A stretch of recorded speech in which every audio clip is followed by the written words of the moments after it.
नमो अर्हन्ताणं नमो सेत्थाणं नमो आयर्याणं नमो उवच्छायाणं नमो लोये सवसाहूणम् ऐसो पंच नमोक्कारो सव पावपनासनो मङ्गलानं च सव्येस्यं पढमं हवै मङ्गलम् पढमं हवै मङ्गलम्।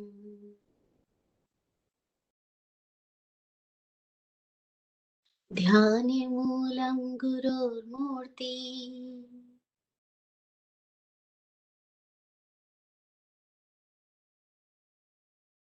मन्त्रमूलं गुरोर्पदम् मोक्षमूलं गुरोर्मन्त्रम् मोक्षमूलं गुरोर्पदम्।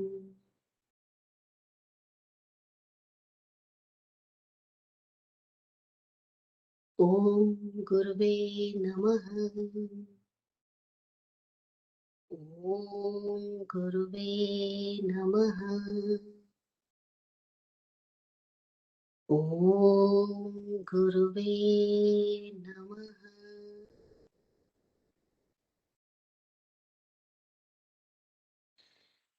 चरम तीर्थेश समण भगवान महावीर स्वामी को वंदन नमन। चतुर्विद तीर्थ को प्रणाम। हे सद्गुरुदेव, आप आगम वाणी की भव्यता और निर्वाण मार्ग की सत्यता के साथ हम सबके भीतर प्रकाशित हो। आपकी कृपा दृष्टि से हम सबको सम्यक दृष्टि प्राप्त हो, निर्मल प्रज्ञा प्राप्त हो,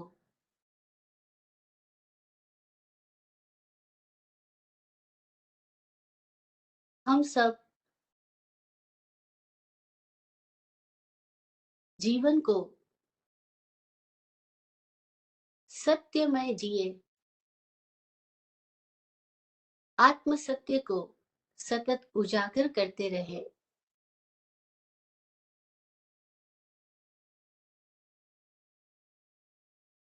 आपकी सतत बरस रही कृपा दृष्टि के लिए आपका आभार आभार आभार।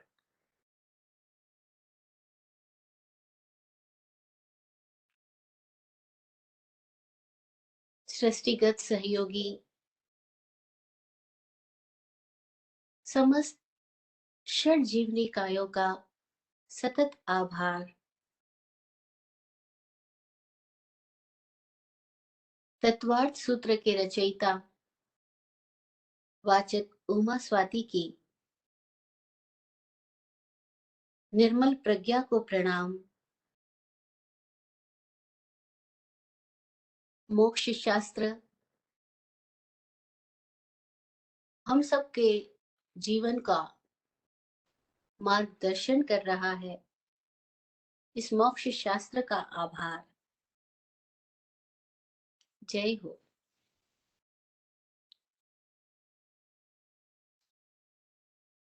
तत्वार्थाधिगम सूत्र, जिसका दूसरा नाम मोक्ष शास्त्र भी है, इस सूत्र की प्रथम अध्याय, जिसका नाम मोक्ष मार्ग भी रखा है, इसके 4 सूत्रों की बात हम पिछले कई सारे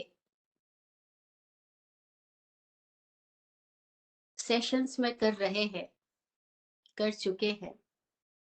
पहला सूत्र हमने सुना, सम्यक दर्शन ज्ञान चारित्राणि मोक्ष मार्गः। सम्यक दर्शन ज्ञान और चारित्र मोक्ष का मार्ग है। दूसरा सूत्र हमने जाना, तत्वार्थ श्रद्धानम सम्यक दर्शनम। तत्व के अर्थ का श्रद्धान सम्यक दर्शन है। तीसरा सूत्र हमने जाना, वह सम्यक दर्शन कैसे प्राप्त होता है। तन निसर्गाद अधिगमात्वा, वह निसर्ग से और अधिगम से प्रकट होता है। और चौथा सूत्र, जीवा जीवाश्रव बंध संवर निर्जरा मोक्षास्तत्वम। जीव अजीव, आश्रव संवर, बंध निर्जरा और मोक्ष, ये 7 तत्व है। कोई कोई लोग 9 तत्व भी कहते हैं, उसमें पुण्य और पाप को भी वे लोग जोड़ देते हैं। शास्त्रों सूत्रों में भी कई स्थानों पर 9 तत्वों की चर्चा आई है। हमने इन तत्वों की बात करते हुए ये समझा था कि तत्व आए कहां से। ये पुद्गल के 7 आयाम है। जब परमात्मा ने, प्रभु महावीर ने धर्म का मार्ग बताया, या कहे धर्म देशना दी, तब उन्होंने बताया कि आत्म स्वभाव में जीना धर्म है और स्वभाव से विभाव में आ जाना वह कर्म है।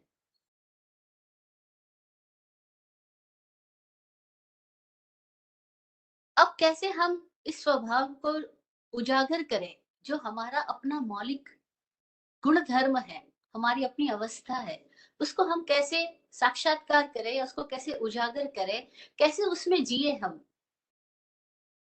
तो उसके लिए उन्होंने कुछ विधियां बताई, मार्ग की प्ररूपणा की। इसीलिए उनको मग्ग दयाणम भी कहा जाता है। धम्म दयाणम, धम्म देसियाणम, धम्म नायगाणम, धम्म सारीणम। कि उन्होंने हमें धर्म दिया, धर्म की देशना दी, धर्म का मार्ग दिया, धर्म रूपी रथ के वो सारथी बने हैं। हर तीर्थंकर, हर सतगुरु सारथी होता है।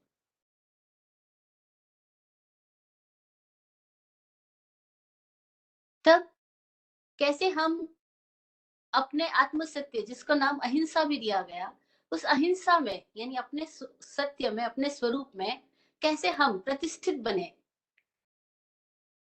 कैसे बाहर से भटक रही चेतना को अपने भीतर ले आए। अपनी दृष्टि जो मिथ्या में गई है, मिथ्या में उलझी है, भ्रमों में है, उस दृष्टि को भ्रमों से बाहर कैसे करें, भ्रम मुक्त कैसे बनाए। तो उसके लिए अहिंसा, संयम और तप, ये 3। उसमें अहिंसा समझ आ गया तो संयम और तप उसमें समाहित हो जाएंगे। लेकिन अहिंसा को भी प्रकट करने के लिए संयम की बात कही। अहिंसा यानी आत्म स्वरूप की स्थिति। स्वाभाविक दशा का नाम अहिंसा है, जहां कोई द्वैत नहीं बचा, द्वंद्व नहीं रहा, अद्वैत अवस्था हमारे भीतर में, द्वंद्व मुक्त अवस्था। द्वंद्व यानी राग और द्वेष, दोनों ही द्वंद्व है। द्वंद्व यानी पक्ष और विपक्ष, द्वंद्व यानी रति और अरति, मन लगना मन नहीं लगना। ये सारा द्वंदात्मक हमारी जो स्थितियां हैं उनसे मुक्त हो जाए, उसका नाम अहिंसा। तो द्वंद्व के बीच में कैसे संतुलन में आ जाए, एक ऐसा पॉइंट है जहां हम न्यूट्रल हो जाएं, उसका नाम संयम। वो संयम जागरण से आता है, और जागरण के लिए यानी अप्रमत्त होने के लिए हमें कुछ प्रक्रियाओं को साधना जरूरी है। जहां हम खड़े हैं वहां हमें कुछ प्रक्रियाओं की जरूरत है, ताकि हम अपने भीतर की स्थितियों में जहां जहां सोए पड़े हैं वहां वहां जाग सके। तो जागने के लिए जो उपक्रम किया जाएगा उसका नाम है तप। ये तप क्यों है? क्योंकि अब हम आदतन चक्रव्यूह से बाहर आएंगे, तो उसमें ताप तो आएगा। वो आसान भी है और आसान नहीं भी है। जिसने संकल्प कर लिया अंतर्मुखी होने का, उसके लिए आसान भी है। लेकिन जब तक दिमाग में विकल्प मौजूद है, तब तक ये मुश्किल भी लगेगा। विकल्प यानी चंचलताएं। विकल्प यानी हमारे भीतर बहुत सारी गलियां, बहानेबाजी, और वो है ही। तब तक हमें हर चीज मुश्किल लगती है। कई लोग सवाल करते हैं, ये हम जानते फिर भी करते क्यों नहीं, कर क्यों नहीं पाते? हम जानते सुबह जल्दी उठना, हम नहीं उठते। हम जानते कम खाना, लेकिन नहीं खाया जाता। हम जानते हमें 1 घंटा मौन रहना या ध्यान में बैठना, लेकिन नहीं हुआ जाता। हम जानते ये ऐसा नहीं करना, लेकिन होता नहीं ऐसा। जानते फिर भी क्यों नहीं कर पाते? ज्ञानी जन कहते हैं कि आप जान नहीं रहे हो। जानने वाला करता नहीं, करने वाला जानता नहीं। एक बात। दूसरी बात, जो आपको करना होता है वही आप कर लेते हो, वो कैसे भी कर लेते हो। जो आपको नहीं करना होता है उसके लिए सारे बहाने आ जाते हैं। और ऐसा ही तो है। अगर हमारा कोई प्रिय व्यक्ति है, उसको मिलने हमें सुबह 4 बजे जाना है,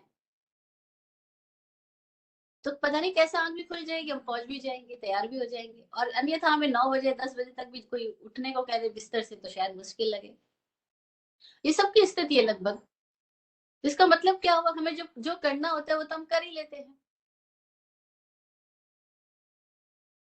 और जो नहीं करना होता उसके लिए 100 बहाने।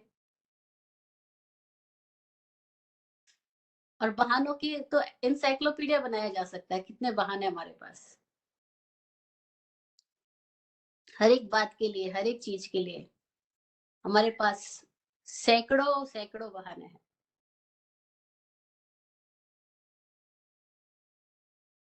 तो अहिंसा, संयम और तप की बात कही। वो जो अहिंसा, संयम और तप है, उस तप को करने के लिए द्रव्य की बात आई कि तप करेंगे कहाँ, पात्र क्या। तो वहां पर पंचास्तिकाय की भगवान ने प्ररूपणा की। धर्मास्तिकाय, अधर्मास्तिकाय, आकाशास्तिकाय, जीवास्तिकाय और पुद्गलास्तिकाय, और एक है काल द्रव्य जो अस्तिकाय नहीं है। इस तरह से 6 द्रव्य की बात इस जैन सूत्रों में लिखी है। लेकिन हमारे पास क्रम से कोई ज्ञान नहीं। स्वामी जी बताते हैं कि फार्मूला अगर एक भी जरा भी गड़बड़ हो जाए तो फार्मूला काम नहीं करेगा, और यही हो रहा है। अपने आप की स्थिति में आने के लिए भी जो मार्ग, जो विधि, जो विधान भगवान महावीर ने बताया, वो सूत्र है, वो फार्मूला है। सूत्र यानी फार्मूला। और उस फार्मूले को ही हमने गड़बड़ कर दिया। क्यों गड़बड़ कर दिया? क्योंकि अब जागे हुए लोग कहाँ, कोई थोड़े लोग, अंगुली में भी गिनती में आ जाए तो बड़ी बात, कोई थोड़े लोग हैं दुनिया में जो जागे हुए हैं। बाकी सब हम अपनी ही इस बाह्य रूप रंग में, अपनी मानसिक स्थितियों में उलझे हुए प्रमादी लोग हैं। तो जो जागे उन्होंने जाना, वो मुक्त हो गए। पर करुणा करके किसी किसी ने कुछ कहा भी, और उनकी कही हुई बात हमारे पास आज बिखरी बिखरी उपलब्ध है। और यही कारण है कि इतने सारे संप्रदाय, इतने तरह तरह की मान्यताएं, इतने तरह तरह के मत, इतनी तरह तरह की बातें। और किसी ने हाथी की पूंछ पकड़ ली, किसी ने टांग, किसी ने हाथी के दांत पकड़ लिए, किसी ने आंख, किसी ने पेट पकड़ लिया है, तो किसी ने कुछ और फिर सब आपस में लड़ रहे हैं। सब अपने आप को श्रेष्ठ और दूसरे को हीन बनाने में पूरी जिंदगी प्रयास करते हैं। उनके उपदेश भी सुनो तो सारे उपदेशों में लगभग यही बात आती है, ये ठीक है वो गलत है, हम सही है दूसरे गलत है। हमारी मान्यताएं सही है। वो हमारी मान्यताओं को सही बताने के लिए न जाने पूरी जिंदगी कितने तर्क देते हैं, लेकिन उनका अपना जीवन बताता है। कोई व्यक्ति की बात सही है या गलत है, कोई व्यक्ति सत्य को पहुंचा या नहीं पहुंचा, उसका जीवन ही बता देगा। बातों से नहीं, जीवन से प्रकाश आएगा। जीवन से प्रकाश आ रहा है, जीवन से प्रफुल्लता खिल रही है, जीवन में मौज आ गई है, जीवन में आदमी द्वंद से मुक्त हो गया है, तो बात ठीक है। लेकिन उनका जीवन ही बता रहा है कि सब दुखी है, बीमार है, तनावग्रस्त है, डिप्रेशन में है। कितने साधु साध्वी आज डिप्रेशन में है, वे खुल के जी नहीं सकते, भीतर बाहर से एक हो ही नहीं सकते। भीतर कुछ चल रहा है, बाहर कुछ और दिखावा चल रहा है। इसी का नाम पाखंड है। और इसी पाखंड के बीच में लगभग सारे ही लोग फंसे हुए हैं। जो ईमानदार हो गया, जिसने पाखंड छोड़ दिया, बोला जैसा भीतर वैसा बाहर, अपने आत्म सत्य की खोज के लिए मैं सब कुछ दांव पे लगा दूंगा। ना मुझे नाम चाहिए, ना पद चाहिए, ना प्रतिष्ठा चाहिए, ना मुझे मान्यताएं चाहिए, लेकिन अपना आपके साथ ईमानदार होना मेरा जीवन का मार्ग है, मैं उसको चुनूंगा। ऐसा व्यक्ति फिर कोई प्रतिबंधों में, कोई प्रमाद में, कोई मान्यताओं में नहीं उलझेगा। तो पहले हमारे भीतर ये संकल्प तो जागे, तो हम मार्ग पे गतिमान भी होंगे। अगर ये संकल्प ही नहीं जागा कि मैं आत्म सत्य का साक्षात्कार करने के लिए समर्पित हूँ, मैं खुद के लिए, खुद के सत्य को जीने के लिए समर्पित हूँ, मैं सच्चा रहूंगा, ईमानदार रहूंगा, अगर ये संकल्प नहीं जागा, तो ये बाकी सारी बातें व्यर्थ हो जाएगी, बातें बातें ही रह जाएगी। और ऐसा ही तो हो रहा है। हमने सैकड़ों प्रवचन बचपन से लेके अब तक अनगिनत प्रवचन सुन लिए होंगे, न जाने कितनी किताबें पढ़ ली होगी, न जाने कितने जगहों पर मत्था टेक आए होंगे, न जाने कितने लोगों के साथ हमने ये भाव रखा होगा, बस आप मिल गए अब तो मेरा मोक्ष हो गया, आप मिल गए अब तो मेरा कल्याण हो गया, ये हो गया, वो हो गया। लेकिन हम अपनी स्थिति में झांके तो पता लगे कि हमारे भीतर तो अभी भी वही दरिद्रता है, वही दीनता है, वही पीड़ाएं हैं, वही बेचैनियां हैं, वही कुंठाएं हैं।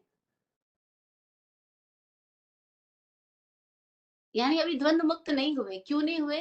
क्योंकि हम अपने आप के साथ सच्चे नहीं हो पाते। हम अपनी कुंठाओं के प्रति भी सच्चे नहीं होते, अपनी बीमारी के प्रति भी सावचेत नहीं होते, बीमारी है उसको स्वीकार भी नहीं करना चाहते हम। और जिसमें ये साहस नहीं अपनी बीमारी को स्वीकार करने का, वो अपनी बीमारी का उपचार करने का साहस तो कैसे करेगा? स्वामी जी अक्सर अपने अनुभव से भी बताते हैं कि सन्यासी का पहला लक्षण ये होना चाहिए कि उसमें साहस हो। साहस ही नहीं है, डरपोक है, भ्रांत चित्त है, तो वो सन्यास के मार्ग पे कैसे बढ़ेगा? सन्यासी कैसे हो सकेगा? सन्यासी होने का मतलब घर बार छोड़ना नहीं है। सन्यासी होने का मतलब है सम्यक रूप से खुद में न्यास कर लेना। न्यास शब्द का अर्थ है प्रतिष्ठित होना, विराजमान हो जाना, बैठ जाना। यहाँ सन्यास का अर्थ है कैसे हम खुद में विराजमान हो गए। आत्म प्रतिष्ठित चेतना का नाम सन्यासी है। जो स्व में स्थित हुआ, स्वस्थ हुआ, वह सन्यासी है। वो हम नहीं है, और हम उस होने के लिए तैयार भी नहीं, क्योंकि ईमानदारी से डर लगता है, बेईमानी में सुरक्षा प्रतीत होती है। ईमानदारी से डर क्यों लगता है? क्योंकि जैसे ही आप ईमानदार हुए, भीड़ छट जाएगी। जैसे ही आप ईमानदार हुए, प्रशंसक छूट जाएंगे। जैसे ही आप ईमानदार हुए, लोग आपके बारे में उल्टी पुल्टी बातें करना शुरू कर सकते हैं। लोग आपका साथ छोड़ेंगे, लोग आपके बारे में कुछ भी कहेंगे। और अब आप लोगों से मत पाना चाहोगे, लोगों से प्रशंसा पाना चाहोगे, तो आपको लोगों की तरह झूठा चेहरा ही ओढ़ना पड़ेगा, झूठी बातें करनी होगी। और लोग कहेंगे भी आकर के, जैसे नहीं लोग बस गाना गाते हैं ना कि दो पल के लिए कोई हमें प्यार कर ले, झूठा ही सही। अब ऐसे हम झूठा प्यार, झूठी मोहब्बत, झूठा लगाव, झूठी रिश्तेदारी निभाने के लिए पूरी जिंदगी बेईमानी करते हैं। खुद के साथ ही बेईमान रहते हैं, खुद को ही हम धोखा देते हैं। हमारे भीतर कुछ होता है, बाहर कुछ होता है। और फिर ये नाम और रिश्तों का जगत, चाहे वो साधु हो या वो संसार में रह रहा हो, दोनों ही रिश्तों के जगत में फंसे हैं। वो अपने गुरु और संप्रदाय, चेला और गुरु गुरनी के रिश्तों में फंसा है। कोई यहाँ रिश्तों में फंसा है, माँ बाप, पति पत्नी, भाई बहन, और यहाँ सब छल प्रपंच हो रहा है। पर हम अपने आप के साथ ईमानदार होने के लिए रेडी नहीं है। कौन क्या कर रहा है वो हमारा विषय नहीं, क्या हम तैयार हो गए कि हम अब खुद के साथ ईमानदार होंगे, हम खुद के सत्य को जिएंगे, हम खुद को जानने के लिए समर्पित है। कैसे हम इस धर्म को, इस स्वभाव की अवस्था को, जो कि हमारा अपना होनापन है, बस उसमें जिए, वो कैसे संभव है? उसके लिए खुद को सुनना होगा, खुद को देखना होगा, खुद में दृष्टि डालनी होगी। पर हमारी दृष्टि लगातार बाहर है। जिसकी दृष्टि खुद में गड़ी है, बस वही इस पथ पे बढ़ पाएगा। आचारांग सूत्र में एक सूत्र आता है, पढ़िया वीरा महावेहम। इसका अर्थ है कि वीर लोग ही इस महावीथी पर, यानी महामार्ग पर प्रणत होते हैं, समर्पित होते हैं। वीर लोग ही इस महामार्ग पे चलते हैं, वीर लोग ही समर्पण कर सकते हैं। कमजोर आदमी तो समर्पण भी क्या करेगा? वो तो जगह जगह से समर्थन मांगने में लगा है, वो खुद को समर्पित करने में नहीं लगा। वो जगह जगह से सपोर्ट चाहता है, सहानुभूति चाहता है। इसीलिए वो जगह जगह जाकर के अपने दुख की स्टोरी सुनाता है। उसको समाधान नहीं चाहिए, सॉल्यूशन नहीं चाहिए, सॉलेस चाहिए। बस कोई उनको सांत्वना दे दे। और ये महाविधि क्या है? ये महाविधि ये है कि कोई सांत्वना नहीं देगा। आपको समाधान खोजने के लिए खुद ही समर्पित होना होगा।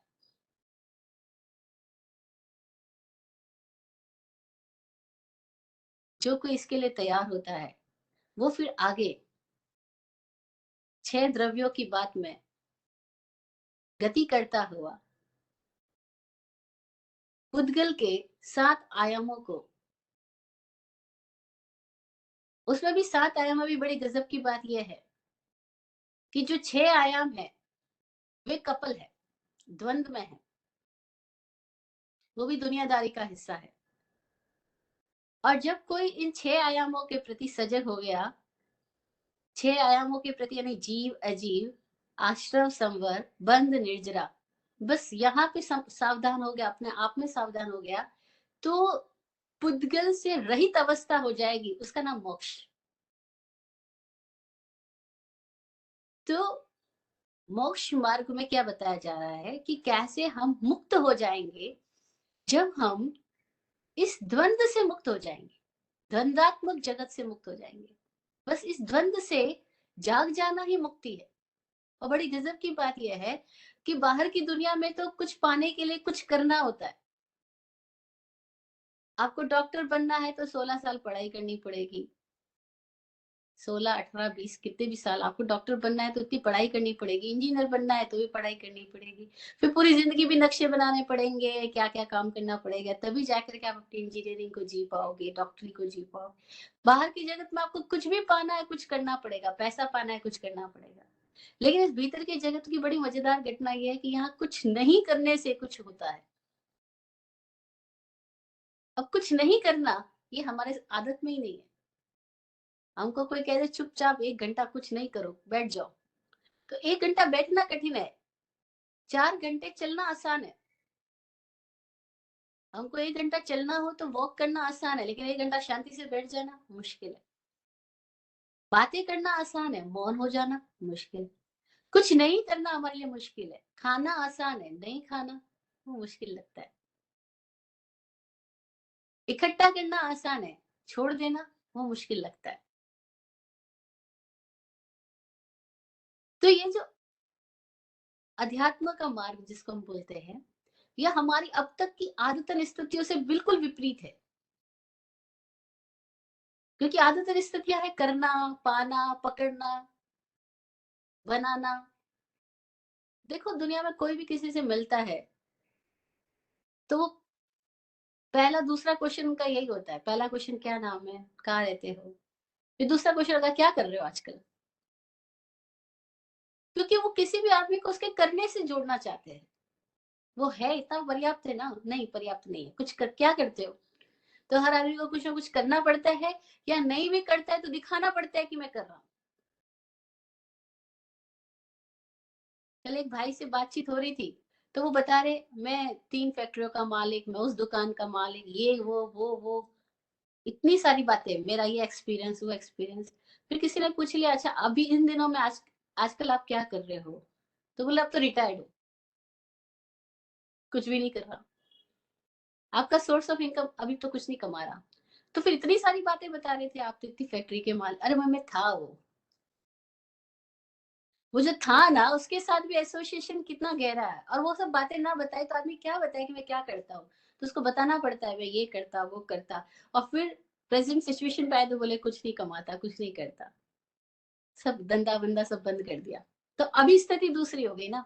हम सब भी ऐसे मुखोटे हैं, हम क्या बोल रहे हैं हमें पता ही नहीं होता। तो यहाँ करने में सोचा जाता है, लेकिन ये जो अध्यात्म का मार्ग में न करने की बात है। तो न करने की जो चरम अवस्था है उसका नाम मोक्ष है। वो मोक्षित हो गया, यानी करने से छूट गया। और करने की जो कीड़ा है हमारे भीतर इतना गहरा है कि हम नींद में भी करते जाते हैं। नींद में भी शांति का है, नींद में भी बोलते जाते हैं, कोई लोग नींद में चलते हैं, नींद में विचारों में चल रहे हैं। कई लोग पैरों से भी चलते हैं, विचारों में तो चल ही रहे हैं। बेचैनियां इतनी गहरी है कि नींद तक भी हमारी शांति की स्थिति नहीं होती, वहां भी हमारी भीतर बक बक चालू ही रहती है। तो मोक्ष जो है वो मोक्षित हुआ, यानी किससे मोक्षित हो गया, वो सारे इस द्वंद्व से मुक्त हो गया। संयम की पराकाष्ठा में निर्वाण हो जाता है। संयम संतुलन की वह स्थिति है जहां दोनों तरफ से पानी बह रहा है लेकिन हम उस पानी से अछूते हो जाते हैं। जैसे इधर पानी का प्रवाह आ रहा है लेकिन हम एक ऐसी बोट में है कि वो बोट से हम पानी के प्रवाह के ऊपर से गुजर जाते हैं, लेकिन हम उस पानी के प्रवाह में खुद प्रवाहित नहीं होते। उसका नाम संयम है। कैसी कीचड़ में रहते हुए कमल हो जाए, वो संयम की स्थिति है। और उसकी पराकाष्ठा, उसकी अंतिम परिणति निर्वाण है, मोक्ष है।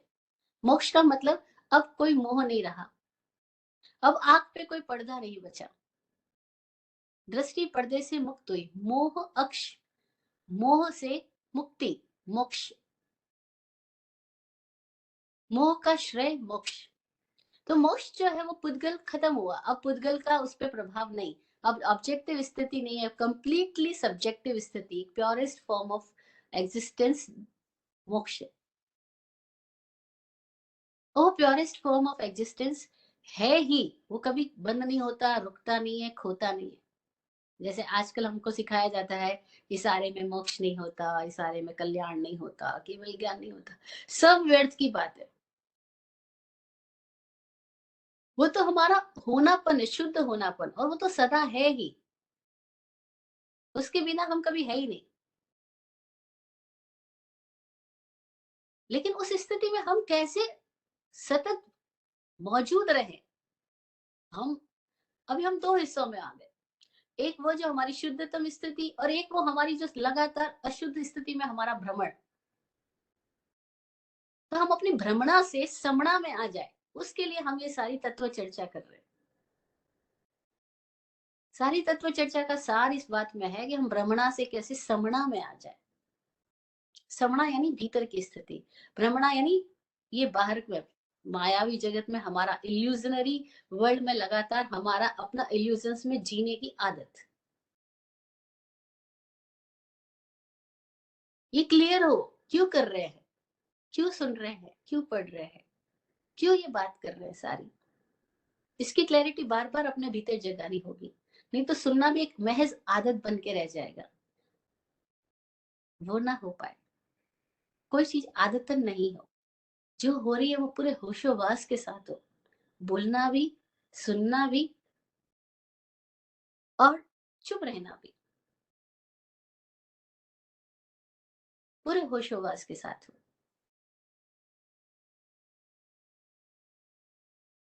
तो हम अपने आप को सुनना शुरू करें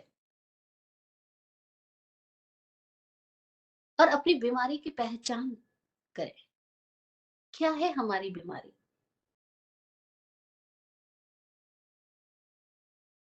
हमारी बीमारी कई तरीकों से समझी जा सकती है। आज मैं तत्वार सूत्र के 5वें सूत्र में चलती हूँ। वो 5वां सूत्र हमें बताएगा कि हमने इस जगत से कैसे संपर्क बनाया और बना रहे हैं। 5वां सूत्र है नाम स्थापना द्रव्य भाव तस्तन्यासः। सूत्र संस्कृत की भाषा में है।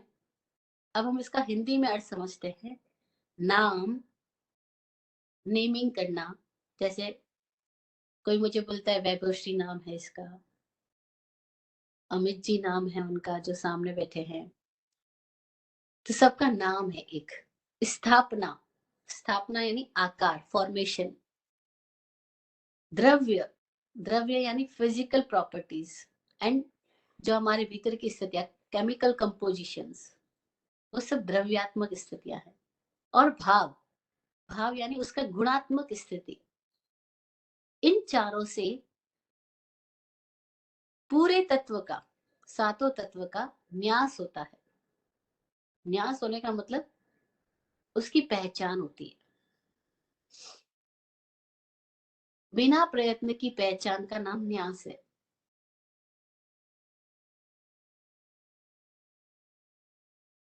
हम जो पहचान की दुनिया में जी रहे हैं, हमारी सबकी पहचान, या हम किसी भी वस्तु या विषय को जानते हैं, समझते हैं, तो कैसे समझते हैं? ये जो 5वां सूत्र है, ये बता रहा है कि 4 तरीकों से हम इस दुनिया के साथ संपर्क स्थापित करते हैं। इन 4 तरीकों से हम निक्षेप करते हैं। निक्षेप करने का मतलब है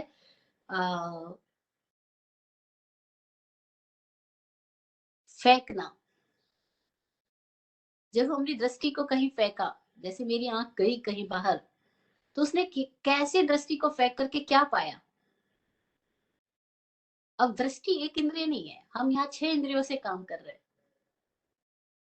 इस दुनिया में हम 6 इंद्रियों से काम कर रहे हैं। कान, श्रोत इंद्रिय, आंख, चक्षु इंद्रिय, नाक, घ्राण इंद्रिय, टेस्ट, रसना इंद्रिय, और टच, स्पर्शन इंद्रिय, और छठा मन।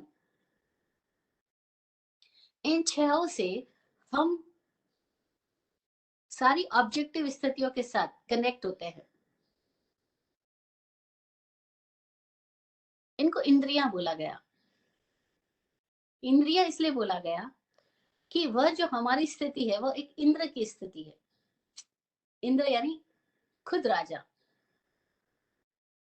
उस इंद्र का पहचान बाहर कैसे हो रही है, वो बाहर से कैसे संपर्क स्थापित कर रहा है, वो कैसे खुद को एक्सप्रेस कर रहा है और कैसे इस पूरे एक्सप्रेशन के साथ कनेक्ट हो रहा है, तो उसका जो काम कर रही है वो नाम इंद्रिया। इस इंद्र की पहचान जिससे हो रही है वो इंद्रिया। और ये पहचान में ये 4 चीजें, नाम, स्थापना, द्रव्य और भाव, इन चारों से ही तो हम सतत सब कुछ समझ रहे हैं। चारों से ही खुद को भी समझा रहे हैं और दूसरों को भी समझ रहे हैं। किसी भी वस्तु, विषय, वाद या पदार्थ को जानने के तरीके का नाम निक्षेप है। और वो जानने के 4 तरीके यहाँ पे बताए हैं। अपेक्षा से है, ये सब जो बात कही गई है वो किसी कॉन्टेक्स्ट में कही गई है। अब यहाँ पे किस कॉन्टेक्स्ट में कही गई इसको भी हम समझते हैं। चार ही वैसा नहीं है, पर मुख्यतया चार है। उसके बाद हम कितनी भी और तरीकों से समझ सकते हैं, मोटा मोटी चार बात है। नाम, स्थापना, द्रव्य और भाव। चार ही क्यों बताई गई, इसके पीछे एक अपेक्षा ये भी समझी जा सकती है कि जैसे हमने बोला नाम, तो सबसे पहले हम कुछ सुन के जानते हैं। उस सुन के कुछ भी सुन के जो जाना जा रहा है वो नाम है। नाम वस्तु का दिया गया पहचान का एक उपाय भी है। और नाम की बड़ी मजेदार बात ये भी है कि ये हमारी वह संपत्ति है जिसका उपयोग सबसे कम हम करते हैं, सबसे ज्यादा बाहर के लोग करते हैं,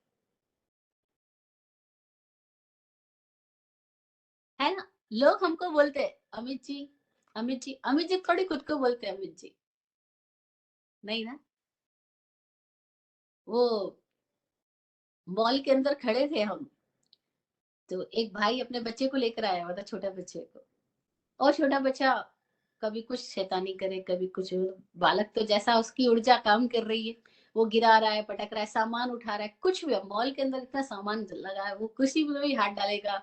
अब बच्चा है ना, और टोकरी में जो सामान लेके जा रहे हैं, तो उस टोकरी का सामान भी कभी बिखेर देता है, कभी कुछ करता है। तो अमित जी बार बार बोल रहे हैं, देख अमित, शैतानी मत कर। देख अमित, गुस्सा मत कर। देख अमित ये, देख अमित वो। बच्चा तो सुन ही नहीं, अपनी मौज में है। तो किसी ने पूछा कि आप इतनी देर से इसको बोल रही है, सुन क्यों नहीं रहा है। तो बोले, मैं इसको बोल भी नहीं रहा हूँ, मैं खुद को बोल रहा हूँ। ये अमित नाम तो मेरा है, इसका नहीं है। अच्छा, आप ऐसा क्यों बोल रहे हो? क्योंकि गुस्सा मुझको आ रहा है, मैं अपने गुस्से को शांत करने के लिए बार बार बोल रहा हूँ, देख अमित गुस्सा मत कर। देख अमित शैतानी मत कर। देख अमित शांत रहे। देख अमित पेशेंस रख। वो खुद को ही बोल रहे हैं। बच्चा तो बहाना है, बोल रहे बच्चा शैतानी कर रहा है, लेकिन गुस्सा मुझको आ रहा है, तो मैं अपने आप को समझा रहा हूँ, इसको कंट्रोल नहीं कर रहा हूँ, खुद को कंट्रोल कर रहा हूँ। तो कोई थोड़े लोग हैं जो खुद का नाम भी उपयोग में लाते हैं। वो फिर ऐसे बात नहीं करते कि मैं कह रहा हूँ, वैसे कहते हैं हाँ अमित ऐसा कह रहा है, हाँ अमित ने ऐसा महसूस किया। हाँ, ये भी एक साधना का तरीका है, जहाँ कैसे आदमी अपने से अपने आप को डिसएसोशिएट कर सके। उसके लिए वो सबसे पहले नाम से भी अपने आप को अलग करता है। जैसे स्वामी राम के साथ महत्वपूर्ण घटनाएं होती थी। स्वामी राम की जिंदगी के एग्जाम्पल है, जो सन्यासी हुए, वेदांत दर्शन के प्रचारक हुए, बड़े अद्भुत हुए वो। तो जब वो अमेरिका में गए हैं और उनका एक भाषण हुआ है, तो अब ऐसी है ना, हम इंडियंस लोग, हमारी इंग्लिश भी तो थोड़ी अलग है, और अमेरिकन लोगों का एक्सेंट भी बिल्कुल अलग है। तो अब वो कुछ बोल रहे हैं, और अमेरिकन लोगों में से कुछ लोग उनको समझ पाए, बाकी सारे लोगों ने तो अपने हिसाब से उनके साथ व्यवहार किया। तो जब लौट के आ रहे थे, तो जहाँ रुके हुए उन दोस्तों के साथ बात करते हुए कह रहे थे, आज तो राम को बड़ा मजा आया, आज तो राम के ऊपर टमाटर बरसे, आज तो राम के ऊपर गालियां बरसी, आज तो राम फिसल गया, आज तो राम की कमर टूटी। लोग बोल रहे हैं आप किसकी बात कर रहे हो, ये सब तो आपके साथ हुआ था, आप किसकी बात कर रहे हो। बोले मेरे साथ नहीं हुआ, तो राम के साथ हुआ था। मेरे को कोई कैसे जानता है, मेरे को तो कोई पहचानता ही नहीं है। ये उस राम को पहचानते हैं, उस राम के बोलने पे जाते हैं, उस राम के चलने पे जाते हैं, उस राम के व्यक्तित्व को पकड़ते हैं। वो मेरे को थोड़ी जानते हैं। कोई एक लोग है जो पहचान पाए कि ये नाम क्या है। नाम खाली पहचान का एक तरीका है, वस्तुतः तो वो है ही नहीं। यथार्थ में तो वो है ही नहीं है। एग्जिस्टेंशियली उसका कुछ भी है ही नहीं, अस्तित्व ही नहीं है। लेकिन पहचान के लिए एक तरीका दे दिया गया, नाम, है ना। और हम बोलते तेरे नाम ये जिंदगी। और वो नाम ही नहीं रहने वाला, तो जिंदगी की क्या बात कर रहे हैं, नाम ही बदल जाते हैं या तो। वो एक गांव में एक आदमी रहता था, सब लोग उसको धनिया धनिया धनिया कह के बुलाते थे, क्योंकि सब ऐसे ही समझते हैं। फिर कुछ सालों के बाद में उसकी किस्मत चमकी, खूब पैसा हो गया उसके पास में, बड़ी हवेली बन गई है, कपड़े वपड़े एकदम सुंदर पहनता है, अच्छी बहुमूल्य पगरखी पहन के बाहर निकलता है। अब गांव के लोग कहते हैं, अरे धनीराम जी प्रणाम, अरे धनीराम जी प्रणाम। वो कहते कल तक धनिया था, आज धनीराम हो गया। क्योंकि पैसे की महिमा है, नाम की क्या बात है। तो सारे नाम ऐसे ही है। तो जब उसको लोग बोलते धनी राम जी प्रणाम, तो वो कहता हाँ हाँ बोल दूंगा, हाँ हाँ बोल दूंगा। लोग बोलते किसको बोल दोगे, आपको प्रणाम बोल रहे आप किसको बोल दोगे? बोलते मेरे को प्रणाम थोड़ी बोलते, तिजोरी में पड़े हुए पैसे को प्रणाम बोलते हैं। तो मैं घर जाऊंगा तो तिजोरी खोल के बोल दूंगा आज तेरे को 5 लोगों ने प्रणाम भेजा था, आज 50 लोगों ने प्रणाम भेजा था। क्योंकि प्रणाम किसको बोल रहे लोग? हम व्यक्ति को तो मिलते ही नहीं है। हम व्यक्ति को कहाँ जानते हैं? हम जानते हैं नाम को। फिर हम किसको पहचानते हैं नाम के बाद में? हम पहचानते हैं उसके फॉर्मेशन को, स्थापना को। नाम, स्थापना, द्रव्य, भाव, स्थापना को पहचानते हैं। सबसे पहले हम जो सुन रहे हैं, सुन के जो जान रहे हैं वो सारा नाम है। फिर हम देख रहे हैं, देख के जो जान रहे हैं वो स्थापना है। क्योंकि दृष्टि है वो आकार को पहचानती है, कान है वो श्रुत को, सुनने को जानते हैं। तो सुनना नाम है, सुन करके जानी हुई सारी बातें नाम में आ गई। नाम यानी सारे शब्द, स्थापना यानी सारा आकार। आकार सारा स्थापना है, फॉर्मेशन। और हम सारे लोग अपने फॉर्मेशन पे पूरा ख्याल रखते हैं, टिप टॉप। क्योंकि हमें पता है ओ बाल नहीं है। कई लोग वो लगाते थे ना, विग लगा देते हैं। वो था ना, मुल्ला जी पहुंच गए उसके पास में, नाई के पास में। नाई बोला अब्बा जी क्या करूं, आपके सिर पे तो 4 बाल है, तो आप बताओ क्या करूं, इनको कट करना है या इनको सेट करना है या इनको क्या करना है? तो मुल्ला जी बोलते हैं अरे 4 बाल बहुत अच्छे लग रहे हैं, यूं कर तू उनको डाई कर दे चल। तो कुछ तो भी हमको करना है, हमको अपनी सेटिंग पे ध्यान देना है, स्थापना है। तो हम सारे लोग सुनने से, शब्दों से कनेक्ट होते हैं और देखने से कनेक्ट होते हैं। तो देखने से हमारी पहचान बनती है। तो देखने से जो पहचान बनती है, हम पूरी दुनिया उसी में लगी रहती है, बढ़िया बढ़िया कपड़े, शोरूम, सब कुछ ये वो, स्थापना की वजह से है। अच्छा, मंदिर मस्जिद भी क्या है? ये भी सब स्थापना ही तो है। मूर्ति जी की स्थापना कर दी। क्यों स्थापना कर दी? क्योंकि हम बिना दृष्टि के विषय को पकड़े हम समझ नहीं पाएंगे। हम नाम बोल रहे परमात्मा, पर परमात्मा क्या हमें नहीं पता। अच्छा, महावीर को हुए 25,000 साल हो गए, 26,000 साल हो गए, कितने भी साल हो गए, हमें कैसे पता लगेगा कि 2500 साल हो गए, 2600 साल हो गए? 1000 नहीं, 100। कैसे पता लगेगा महावीर हुए? तो हमको क्या किया, पीढ़ी दर पीढ़ी एक स्थापना बना देंगे, प्रतिमा बना देंगे। और कितनी मजे की बात, 2400 भगवान की प्रतिमा एक से लिखी है। खाली उनके नीचे नाम अलग लिखा हुआ और चिन्ह अलग बने हुए। बस इससे हमें पहचान होती है कि ये ऋषभ देव जी की प्रतिमा है, ये महावीर स्वामी जी की प्रतिमा। प्रतिमा में तो कोई भेद ही नहीं है। भेद का है पीछे उनका जो नीचे चिन्ह बना हुआ है, ऋषभ देव है तो बैल का चिन्ह बना हुआ है, महावीर स्वामी है तो सिंह का चिन्ह बना हुआ है। अन्यथा तो सब एक से की प्रतिमाएं हैं। मूर्ति मूर्ति सब एक से एक है। लेकिन स्थापना कर दी, क्यों? क्योंकि हम छोटे बच्चे को कैसे समझ आएगा, तो हमको समझाने के लिए उन्होंने एक आकार दे दिया। अभी जो आकार है ये भी कई तरह का है। इसको 2 भेदों में बांटा गया, एक सद्भूत, एक असद्भूत, एक तथारूप, एक अतथारूप। अब देखो ना, हमने पेपर लिया और एक आदमी का ड्रॉ चित्र बनाया और उसके सिर पे बाल नहीं बनाए, लेकिन चश्मा बना दिया। अमित जी सोच रहे मेरा चित्र, नहीं नहीं गांधी जी का चित्र, क्योंकि लंगोट पहना ही हमने, पैंट शर्ट नहीं पहना है। तो उसको लंगोट पहना दिए तो ये गांधी जी का चित्र हो गया। और हमने गांधी जी को देखा नहीं, लेकिन गांधी जी का चित्र देखा, वो भी नोट पे छपा हुआ देख लिया, बस हमारे लिए तो गांधी जी हो गए नोट वाले, है ना? तो कैसे हम पहचान कर रहे हैं? तो चित्रों के साथ में उसके ऊपर टोपी लगा दो तो नेहरू जी का चित्र हो जाएगा, है ना? फिर पगड़ी वगड़ी बांध दो तो भगत सिंह जी का चित्र बना लेंगे अपन। तो ये चित्रों में छोटी छोटी भेद करके हम कितने सारे चित्र बना लेते हैं। ऐसे ही हम सारे चित्र है ना? ये सब स्थापना है। ये स्थापना 2 तरह की, एक तो है जैसा आदमी दिखता है वैसी बना दी है। दूसरी क्या होती है, 4 पत्थर रख दिए और 4 पत्थर के ऊपर में हमने वो कलर पोत दिया। अब कलर हमने कौन सा पोता है? अगर हमने वो केशरिया कलर पोत दिया, हम कहेंगे बालाजी बिठा दी, है ना? अगर उसके ऊपर वो लाल कलर पोत देंगे, भैरू जी बिठा दिए। पत्थर बिठाया, लेकिन उसके ऊपर हमने रंग कर दिया। अब रंग कैसा कर दिया, उससे हमने अलग अलग नाम दे दिए हैं। किसी को बालाजी बोल दिया, किसी को भैरू जी बोल दिया, किसी को गणपति जी बोल दिया, किसी को माता जी बोल दिया है। ऐसे हमने सब अलग अलग नाम बना दिए, सब भी स्थापना है। लेकिन इससे आदमी का नहीं पता लग रहा है, कोई पहचान उसकी वैसी नहीं है। बस ये ऐसे ही, जैसे शीतला सप्तमी मनाते हैं इंडिया के अंदर में, तो जब शीतला सप्तमी आती है तो वो 2 पत्थर लगा देते हैं और कहते हैं ये शीतला माता को स्थापित कर दिया। तो ऐसे ही जो स्थापनाएँ की जा रही है वो 2 तरह की होगी। एक जैसी दिख रही है थोड़ा वैसा, एक बिल्कुल भी वैसा नहीं है लेकिन हमने नामकरण कर दिया उसका कुछ भी स्थापना करके, है ना? तो लोग स्थापना का महत्व भी बनाते हैं, जैसे सामायिक करने बैठते तो सामने स्थापना जी रखते हैं। उनको ऐसा लगता है मेरे सामने गुरुदेव नहीं है तो क्या हुआ, गुरुदेव की तस्वीर, गुरुदेव की वाणी सामने रख लूँ, परमात्मा की वाणी सामने रख लूँ, मेरी स्थापना जी हो गया, मैं इनके सामने बैठ के अब सामायिक में जाऊँगा। तो स्थापना हम इसके लिए भी कर रहे हैं कि कैसे खुद में जाने के लिए हम बाहर में मूर्ति की स्थापना कर रहे हैं। मूर्ति की स्थापना क्यों की जा रही है? इसलिए नहीं कि मूर्ति की पूजा करेंगे, धूप दीप करेंगे, इसके लिए मूर्ति नहीं बनी थी। बड़ी गजब की बात, समणों ने मूर्ति का विज्ञान दिया। हम प्राचीन काल में जाए तो ब्राह्मण और समण 2 संस्कृतियों में से ब्राह्मणों के पास मूर्ति पूजा जैसा कोई विधान ही नहीं था, ना मूर्ति जैसी कुछ स्थितियां थी। समणों के पास नहीं।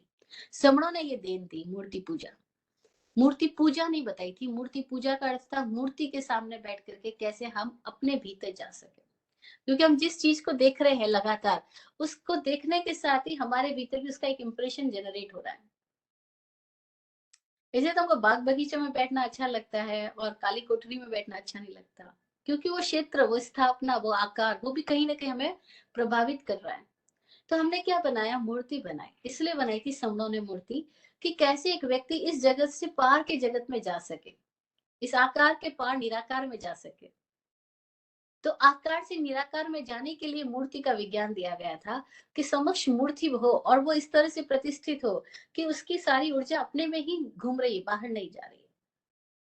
जैसे हम मूर्ति की स्थिति में अगर आ जाएं, जैसे हम ध्यान की मुद्रा में बैठते हैं, तब अगर हम भी उसी तरह से कायोत्सर्ग मुद्रा में बैठ जाएं और 1 घंटा तक बिना हिले डुले बैठे रहे, तो धीरे धीरे धीरे धीरे ऑटोमेटिक ऐसा होगा कि हमारे भीतर के उछाल शांत होने लगेगा, बेचैनियां हटने लगेगी, बीमारियां घटने लगेगी। कितनी तरह की बीमारियों का उपचार और कुछ नहीं, केवल मुद्राएं हैं। बस आदमी मुद्रा समझ ले कि इस समय उसको शरीर की कैसी मुद्रा बनानी है, कैसी आकृति में जाना है, वो बीमारी से मुक्त हो जाएगा। आज तो पूरा इसका साइंस डेवलप हो चुका, मुद्रा विज्ञान, आसन विज्ञान, अलग अलग आसन, अलग अलग मुद्राएं हमको अपनी ही बीमारियों का अवलोकन करने और उस बीमारियों को हटाने में मददगार होती है। ये स्थापना है। ये स्थापना से पहचान हो रही है। हमारी भी पहचान हमारी स्थापना से हो रही है। एक व्यक्ति अपने भीतर अपने आप के साथ उसने कुछ प्रयोग किए हैं, अपनी ऊर्जाओं को उसने मूलाधार से उठाया है, वो पशुओं की पाश्विक वृत्तियों से ऊपर उठा है। केवल उसके पोस्चर से भी पता लग जाएगा, उसकी बॉडी लैंग्वेज से पता लग जाएगा कि वो बैठा कैसे है, वो चलता कैसे है। उसके भीतर अगर प्राण दूसरी दिशा में ऊर्ध्वगामी होने लगे हैं, तो उसके शरीर के भीतर भी उसकी स्थापना में परिवर्तन आ जाएंगे। कभी कभी तो इतने परिवर्तन आ जाएंगे कि वह जो इंसान आ, साधना के पहले और अब साधना के बाद देखो तो पहचान भी नहीं आएंगे वो इंसान है क्या। एक चित्रकार हुआ, उसके भीतर एक बार ऐसा भाव उठा कि वो सर्वश्रेष्ठ सुंदर चित्र बनाए किसी व्यक्ति का, एकदम जीवंत। वो ऐसा चेहरा खोजता गया, गांव गांव गली गली गया। कभी उसको एक ऐसा बालक दिखाई दिया, जो बालक अभी जवानी की दहलीज पर आने वाला था, और उसके भीतर से कुछ ऐसी तरंगें निकल रही थी। उसको देख के लगा ये एकदम प्यारा परमात्मा की प्रतिमा जिसमें उतरे, उतना सुंदर सा व्यक्ति। उसने उसको बिठाया और उसके सामने अपना पेंटिंग का सारा सामान खोला और उसका चित्र बनाया, बहुत खूबसूरत चित्र बना वो। उसके बाद में वो उस गांव से चला गया। फिर कुछ सालों में उसका भीतर विचार आता है कि वह सबसे क्रूर व्यक्ति का चित्र बनाना चाहता, क्रूरतम व्यक्ति का, जिसके चारों ओर से हिंसा टपकती हो, क्रोध टपकता हो। और वो ऐसे व्यक्ति को ढूंढने गया। उसको भी कई लोग मिले, तो कई लोग, लेकिन समझ भी तो आनी चाहिए, कोई समझ नहीं आता। घूमते घूमते घूमते घूमते वो किसी कैद खाने में पास गया, और उनमें कैदियों का चेहरा देखते एक चेहरा उसको कनेक्ट हुआ। उसने उस व्यक्ति को बोला मैं तुम्हारा चित्र बनाना चाहता हूँ, तुम ऐसे ही रहना जैसे हो अभी। उसका चित्र बनाया। वो जब चित्र बनाने में तल्लीन था, उसने ध्यान नहीं दिया कि वो जिस कैदी का चित्र बना रहा है उसके चेहरे पे अब क्या दशा बदली। थोड़ी देर के बाद वो कैदी तो रो ही जा रहा, रो ही जा रहा। चित्रकार ने बोला आप रो क्यों रहे हो, मैं आपका चित्र बना रहा हूँ, ये सर्वश्रेष्ठ चित्रों का जो प्रदर्शनी होती है वहां पे जाएगा। तो बोला नहीं, मैं इसलिए नहीं रो रहा हूँ, मैं इसलिए रो रहा हूँ कि कभी बचपन में भी मेरा किसी ने चित्र बनाया था और ये सोच करके बनाया था कि मैं सर्वश्रेष्ठ सुंदर चित्र बनाना चाहता हूँ जिसमें परमात्मा की झलक आए। तो बोले वो मैंने ही बनाया था, देखो वो चित्र उसने निकाल के दिखाया कि हाँ मैं ही वो व्यक्ति हूँ जो कभी ऐसा था और आज ऐसा।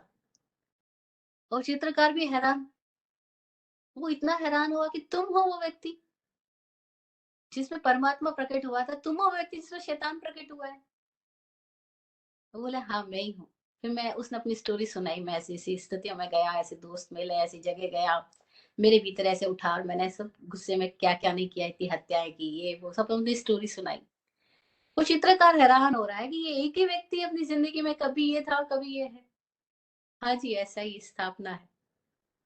हम सबकी स्थापना बताती है, हम सबका शरीर बताता है। बोलते हैं ना face is the index of the person, कि एक आदमी क्या है, उसका चेहरे से उसका यत्राकृति तत्र गुणा वसंती, जिसकी जैसी आकृति होती है उसमें से गुण भी होते हैं। आकृति देख के गुणों की पहचान की जा सकती है, ऐसा पुराना न्याय है। यत्राकृति तत्र गुणा वसंती, face is the index of a man. तो हमारा चेहरा बताता है हमारे भीतर क्या कुछ हो रहा है। हमारी दिशाएं बदलती है अंदर की, हमारे बाहर के व्यक्तित्व में भी परिवर्तन आता है। ये काल्सक प्रतिमाएं ये बताती है कि वे लोग अपने में पूर्णतः प्रतिष्ठित हो गए, इसीलिए वे इस जगत में होते हुए जगत के पार हो गए। हमें भी अगर इस जगत से पार होना है तो मंदिर में जाके क्या करना, प्रतिमा का प्रक्षाल, प्रतिमा के ऊपर धूप दीप, प्रतिमा को दर्पण दिखाना, प्रतिमा को पंखा चलना, ये प्रयोजन नहीं था प्रतिमाओं का। प्रयोजन क्या था कि प्रतिमा के सामने बैठ जाओ और प्रतिमा जैसे हो जाओ। तो सारे ध्यान के स्थिति में जाने के लिए कैसे सहायक हो सके, इसके लिए मूर्ति बनाई गई थी। अब चूंकि जो निमित्त हमें आत्म साक्षात्कार में सहयोगी बन रहा है, उस निमित्त का सम्यक न्यास करना, उसकी सम्यक देखभाल करना, वो तो एक साधक का कर्तव्य होता है। जैसे नहीं, आप जिस मोबाइल से बात करते हो, फोन का यूज करते हो, आप उस मोबाइल फोन को कैसे रखते हो? कहीं थोड़ी रख देते हो, कहीं कीचड़ में, पानी में, गंदे स्थानों में कहीं छोड़ दिया, ऐसे थोड़ी करते हो। ओहो, मोबाइल को दिन में इतनी बार तो क्लीन करते हो। आप जहाँ बैठते हो वहां उसको रखते हो, बल्कि कई बार उससे भी ऊंचे एकदम बढ़िया स्थानों में मोबाइल को रखते हो, कवर भी नया बदलते रहते हो। आप इस मोबाइल की इतनी देखभाल इसलिए कर रहे हो कि बस मोबाइल की देखभाल करना आपका धर्म है? नहीं नहीं, ये मोबाइल आपको काम दे रहा है, ये आपको सबसे कनेक्ट करवा रहा है दुनिया भर से। आज की दुनिया में तो अगर एक आदमी का मोबाइल खो गया तो आदमी खो गया, उसका नंबर गया, सब गया, सबको नंबर अलॉट किए गए हैं, हर आदमी का कोई नंबर है, उस नंबर से वो आदमी पकड़ा जाएगा, पकड़ में आएगा। अब स्थापना का मतलब खाली आकृति नहीं रही है, डिजिट्स भी स्थापना है। ये सारे डिजिट्स हमारे स्थापना, हम डिजिटल हो गए हैं। अब सारा कुछ डिजिटल नेटवर्किंग है। अगर ये डिजिट्स खो गए, आदमी का नंबर खो गया, आदमी का मोबाइल फोन खो गया, आदमी को कहाँ से ढूंढोगे? कौन जाएगा यहाँ से बैठे बैठे कि मैं अमेरिका में, नॉर्थ कैरोलिना में, वहां पर भी वो कौन सा आपकी सिटी है वहां तक जाऊं और तब जाकर के आपसे बात करूं? अरे मुश्किल हो जाएगा। मैं तो सीधा एक मोबाइल की स्क्रीन पे आती हूँ और सबसे बात हो जाती है। तो मोबाइल से तो सब कुछ कनेक्ट हो रहा है, मोबाइल स्थापना हो गई, ये मूर्ति की तरह हो गई। जैसे वो मूर्ति थी, कैसे अपने आप में प्रतिष्ठित हो जाए, ये मोबाइल है कैसे दुनिया से कनेक्ट हो जाए। बाहर आना हो तो दुनिया के लिए मोबाइल है, भीतर जाना हो तो प्रतिमा थी कि भीतर में कैसे आ जाए। लेकिन हमने क्या कि अगर इस मोबाइल की सेवा पूजा करो, प्रक्षाल करो, नलाओ धुलाओ, इसको हीरा सोना चांदी का कवर चढ़ाओ, तो मोबाइल काम दे देगा? ये मोबाइल को चार्ज करके मोबाइल से कैसे कनेक्ट कर लो तो काम देगा। अरे हम इसकी चार्जिंग का ख्याल करते हैं, ऐसी मूर्तियां थी हमारी चार्जिंग के लिए, कि हमारी बैटरी डिस्चार्ज हो जाती है, हमारी बैटरी आउट ऑफ नेटवर्क हो जाती है, वो बाहर चली जाती है, भीतर कनेक्ट नहीं रहती, तो मूर्ति बनाई गई थी कि मूर्ति के सामने बैठ करके हम अपने आप के साथ कनेक्ट हो जाए। स्थापना का ये अर्थ था। इसलिए मूर्ति की स्थापना की जाती है। सामयिक से पूर्व ठवणा जी, स्थापना जी बिठाए जाते थे कि कैसे हम खुद में आ जाए। उस आकृति का ध्यान करते करते अब पलक उसको देखते। लेकिन आज तो बड़ी मुश्किल बात हो गई। अगर आज आप मंदिरों में जाओ और सामने जाके बैठ जाओ, लोग कहेंगे हटो भाई, हटो, उठो भाई यहाँ से, हम तो यहाँ पे पूजा करने के लिए आए हुए, आप बीच में क्या आंख बंद करके बैठ गए हो। वहां ना तो मौन हो रहा है, ना ध्यान हो रहा है। वहां तो बस फिल्म के तर्ज पर बनाए गए रंगारंग भजनों का कार्यक्रम हो रहा है। उसको भजन नाम दे रहे, वो भजन तो है ही नहीं। वो मूवी के गानों को थोड़ा हेर फेर करके वो भजन बना देते हैं और फिर उसकी भक्ति का आयोजन करते हैं। और उस भक्ति के आयोजन में कुछ नहीं, वो जिन महाराज साहब लोगों को अपना प्रतिष्ठाएं करवानी होती है, उसका पैसा इकट्ठा करवाना होता है, मंदिरों को चलाने के लिए चंदा करवाना होता है, वो सब कुछ क्रियाएं हो रही है, लेकिन ध्यान ही गायब हो गया। जिसके लिए मंदिर थे, जिसके लिए मूर्ति थी, वो गायब हो गई। अब सोचो आज से कोई आने वाली कोई सदी में कोई ऐसी स्थिति हो जाए कि कोई मोबाइल तो रह जाए, लेकिन मोबाइल का उपयोग क्या है वो भी दिख हो जाए, तो लोग क्या करेंगे? शायद मोबाइल के साथ भी ऐसे ही करेंगे। वो मोबाइल की पूजा तो करेंगे कि हमारे पूर्वजों के पास ये उपकरण होता था, इस उपकरण का लोग सारे लोग बहुत यूज करते थे। अभी यूज करना तो हमें आता ही नहीं है। तो बस वो स्थिति आज हमने मूर्तियों की बना दी है। मूर्तियां भी एक मोबाइल की तरह थी। एक ऐसा मोबाइल था जिससे हम खुद से कनेक्ट कैसे हो जाए, अपनी परमात्मा दशा से कनेक्ट कैसे हो जाए, इसलिए वो प्रतिमा सामने रखी गई थी।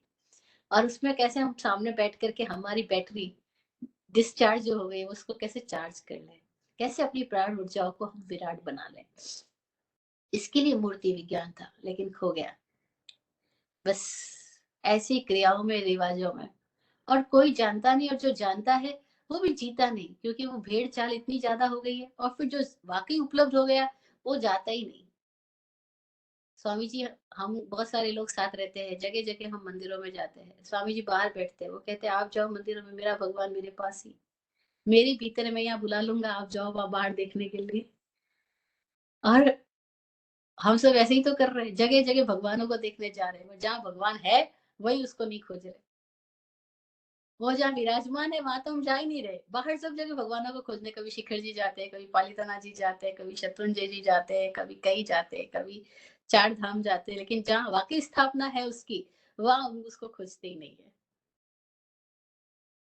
तो स्थापना का अर्थ ये था, कैसे हम आकार में पहचान लें, उस आकार से हम निराकार की तरफ चले जाए। आकृति में तो सभी उलझे ही हैं, उस आकृति से निराकृति की तरफ कैसे जाए, इसके लिए स्थापना बताया गया था। नाम स्थापना। द्रव्य भाव तस्तन्यास। द्रव्य और भाव से पहचान होती है। दो पहचान के तरीके नाम और स्थापना है।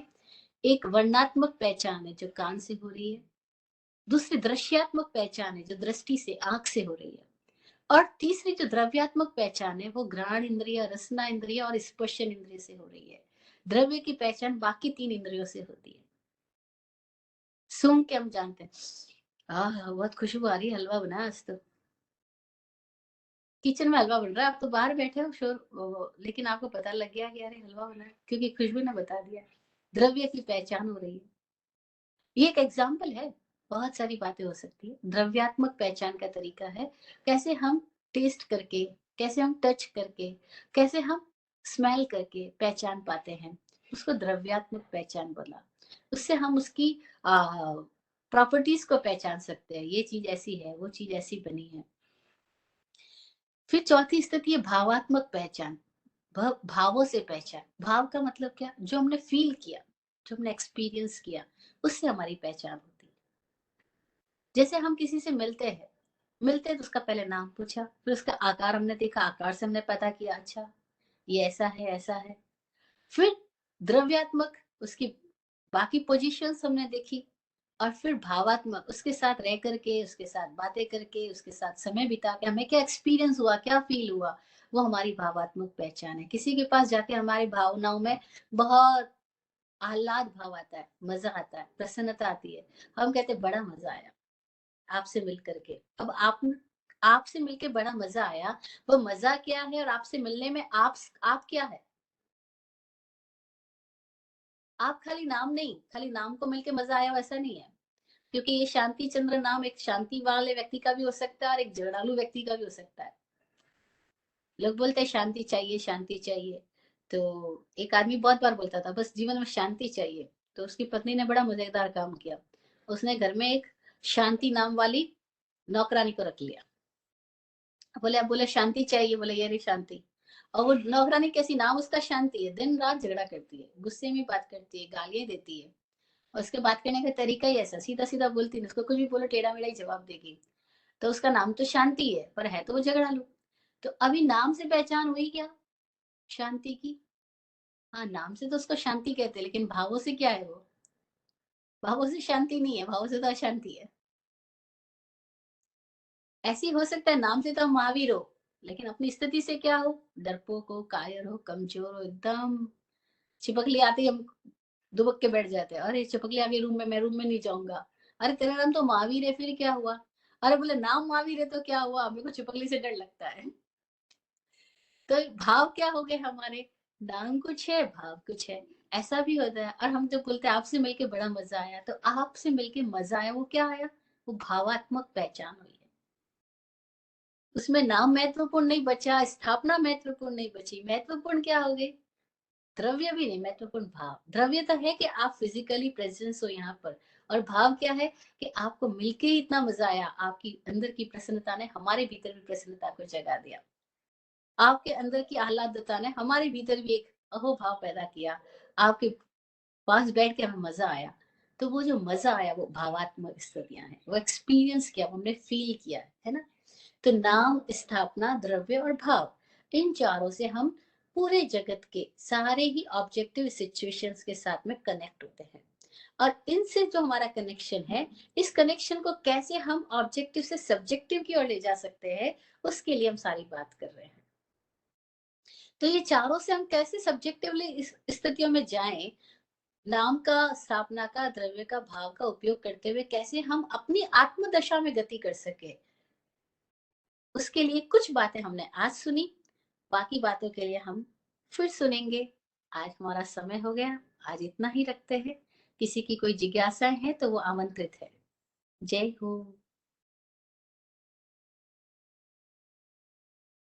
आप फूलो फलो, हो जिंदगी मखमल मुलायम। आप फूलो फलो, हो जिंदगी मखमल मुलायम। आपकी हर खुशी पे है हमारी जान सदके। दुआ करते हैं चुपचाप दिल की थाप से हम। दुआ करते हैं चुपचाप दिल की थाप से हम। रहे जाते नवाजे हर घड़ी अरमान सबके। अमन और चैन से गुजरे आपका वक्त सारा। अमन और चैन से गुजरे आपका वक्त सारा। रुख पे खिलती रहे यूं रूह की मुस्कान खुल के। रुख पे खिलती रहे यूं रूह की मुस्कान खुल के। जय हो, जय हो, जय हो। सबका कल्याण हो। ओम शांति।